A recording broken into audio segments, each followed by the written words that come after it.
Today I want to explain and go over a little bit of where I come from and just think through that. I've made some headway into understanding where I come from. So I want to kind of go over that and just kind of present my background, the academic disciplines, the cultures I was cultured in, the fields of scholarship and ways of being and values that those fields promote in a more deep way. And this is actually a topic that I've been thinking about for some time, probably especially when it comes to organizing with Tech for Liberation and thinking about the values inherent to fields of scholarship when it comes to technology. And this wasn't exactly just the same thing as lending our labor to, Lockheed Martin or Raytheon or whatever.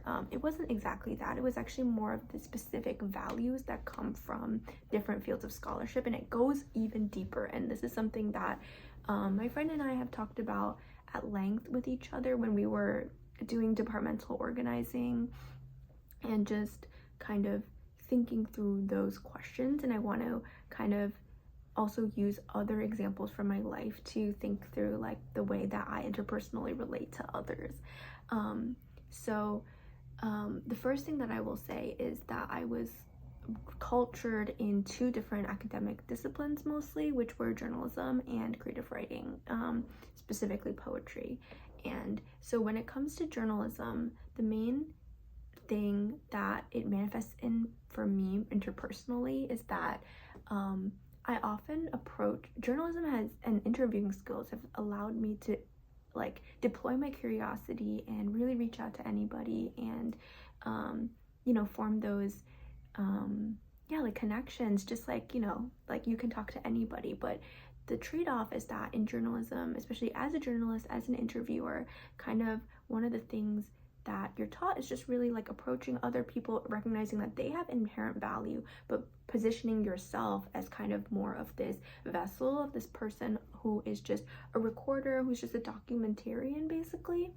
And in fact, one of the interview strategies that you're kind of taught is to maybe don't be afraid of asking stupid questions. In fact, just maybe even present yourself as not knowing much about a topic, and then allowing another person to really be able to shine, explain things to you, and so you can accurately record it down.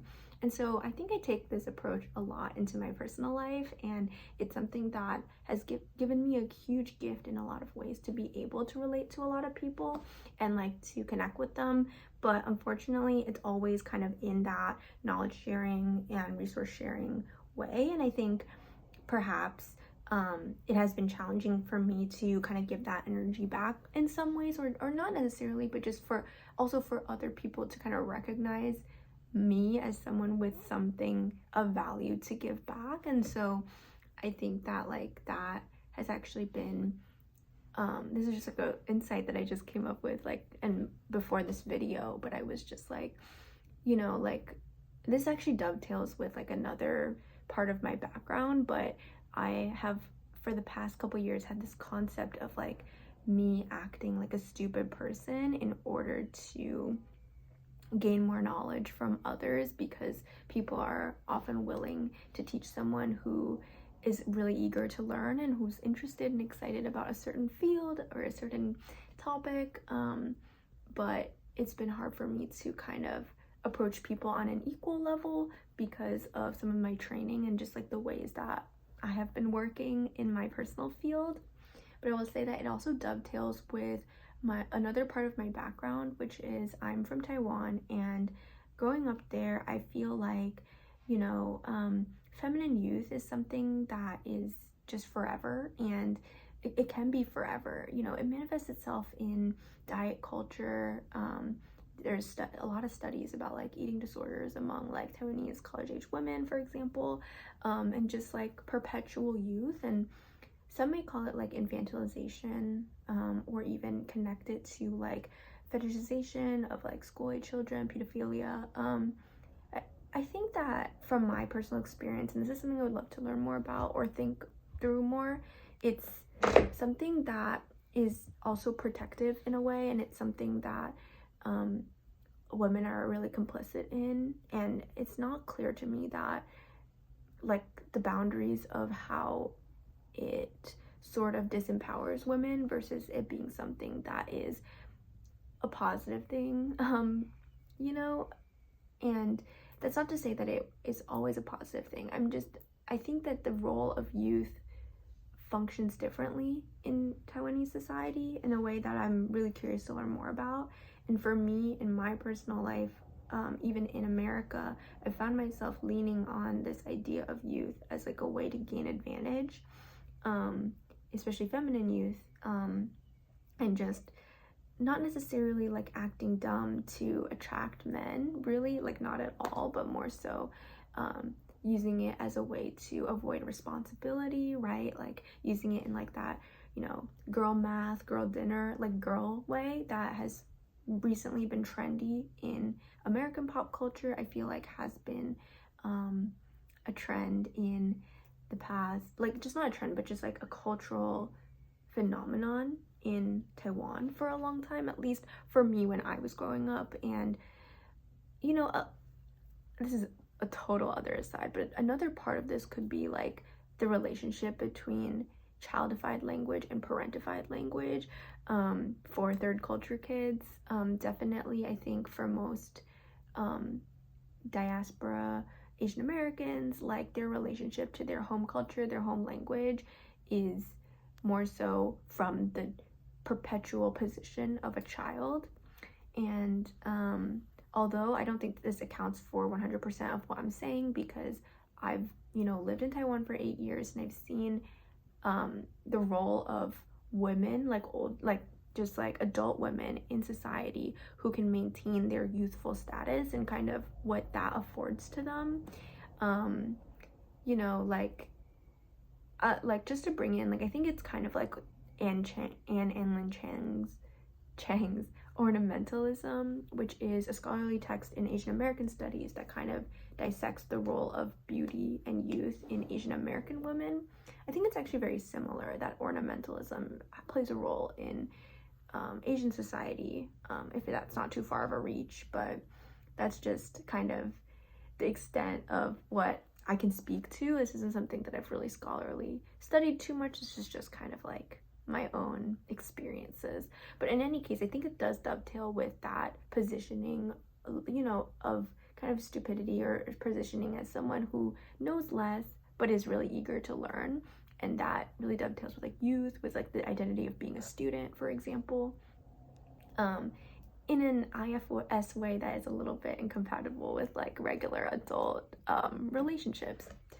And then the second thing I want to talk about is poetry and creative writing. You know, earlier this year I had this huge like revelation with my friend. My friend told me, like, it was kind of according to that meme that's been on Twitter that's like, I think some of you may be thinking about yourselves too much. And I'll say that poetry has had two values-based effects on my life, besides the fact of being able to express myself, being able to be in community with other poets. Like, besides the content of the work, like, I want to talk about the values that doing this work has imparted upon me, if that makes sense. So the first one that I will say is the value of reflection and self-insight for public gain, for professional gain, for creative gain, artistic value, artistic merit. This is a value that I no longer fully subscribe to, because I'm not sure that the personal is always something that is communal, I guess. Like, I'm not sure that deriving deeper and deeper personal insights can always bring about like I don't know, community. And I think that was like a promise that was implicit within the spoken word community, which is that the more vulnerable and personal you are, and this is like, you can connect this to like the XO Jane economy of like the feminist personal essays of like the 2000s and 2010s. Like, the promise there is that increased vulnerability produces like communal not just like empathy, like it creates community, right? It's a community building tool to share, and sometimes like you really just are like a little jester. So that's possible. I think you have to find your audience, but sometimes like it's not always true that like deriving personal insights will be for communal gain more than it kind of kills you, like in a deep way. So that's one thing, like kind of like that's kind of a topic for another video. Like I could go on and on about that because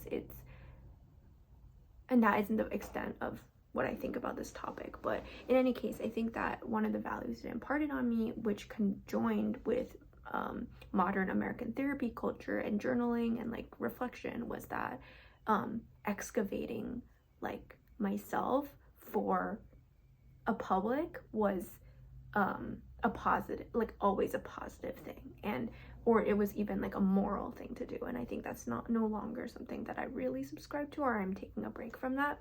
The second thing is the one I really wanted to talk about, which is poetics. Poetics has been, so I've been like on like my poetics journey for the past year. I've been really involved in trying to identify my own poetics, locate it in relation to other people, and I don't know, just like kind of, I don't know, like just excavate like what is like not only the function of poetry. I think a lot of people have been grappling with that, especially in light of the genocide in Palestine and other just like world events. People are like, oh, like what's the function of poetry? And if you're interested, I had the opportunity to see Ocean Boone in conversation with Kathy Park Hong in April, and he just had the most amazing commentary on that. Like he was just like, well, like poetry is not, like he argued that poetry doesn't inherently have a radical value, or like people are unfairly judging it towards that because poetry has been used for evil and for state purposes in the past. And so poetry is kind of this thing that it's not supposed to be expected to function as a vector of like progressiveness, I guess is what he was basically getting at. It's like it's up to the individual poets, it's up to our community to kind of guide it towards that. And you can see in terms of like the boycott on Poetry Foundation, or like even like Kundiman labor stuff, like and also statements or lack of statements and complete silence on Gaza, that this is true of our literary institutions.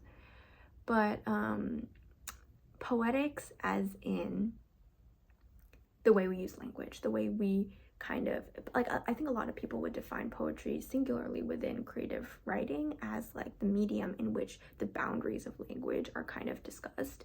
And I think it's actually funny, I think I have another friend who has like similar entryways into poetry as that concept as I do, which is like how does language function, right? Like at a base level, and how does it function in creative expression? How can poetry is like a way to kind of expand the limits of how a word is typically used. I bring that spirit, I don't know if I got it from poetry or if I already had it and I was fortunate enough to discover poetry as like a valid venue of like imparting that philosophy. But I've always been someone who kind of communicates in like maybe a non-standard way, and that has been really challenging on my interpersonal relationships, and has been really challenging on just like kind of being someone who's like called exhausting to communicate with, difficult to communicate with. The way that I speak is I try to speak like in a way that's like true to myself first, the most precise, the most like I care a lot about precision in language. I think I might be a hyperliteral person, I'm not sure, or maybe that's just another learned value, but I care a lot about precision in language, and that manifests itself in how I speak, to the point where it kind of is like getting in the way of information transfer and communication in a lot of ways. And I think that poetry is actually a medium that encourages, people like me to speak the way that they want to speak.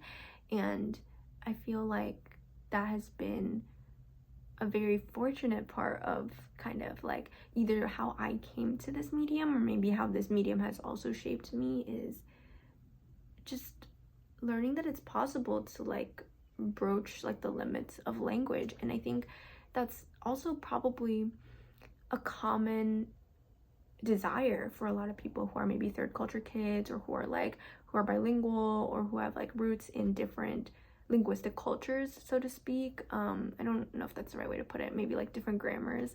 But yeah, I don't know, I feel like you know, just like thinking through like the different ways that these different academic disciplines, different life pursuits, different fields of scholarship. I don't even think that epistemology is the right word to use here. I barely know what that means. I think it means ways of knowing, but I don't mean exactly that. I just mean like the values imparted by different fields is something that I'm so curious about. And like I said, I've been thinking about this for a couple months, but really never tied them all together. And one of the things that this discussion also brings to mind for me is another thing I've been trying to think about for a while is like the author's bio, and like how we present ourselves either at like a party when someone is like, who are you, what's your story, what do you do, is like the first thing that comes to mind. Either that, or like even the bio, what that accompanies your creative publications, your creative work. How can we release ourselves from the laundry list of accomplishments and rather go towards sharing with others like what our values are, where we come from, but in a way that isn't just a shorthand, in a deep way, in an intuitive way. Like, I don't know, like these are just, yeah, that's just like what I've been thinking about for some time. And yeah, thanks for joining me. Those are my thoughts. Let me know what you think.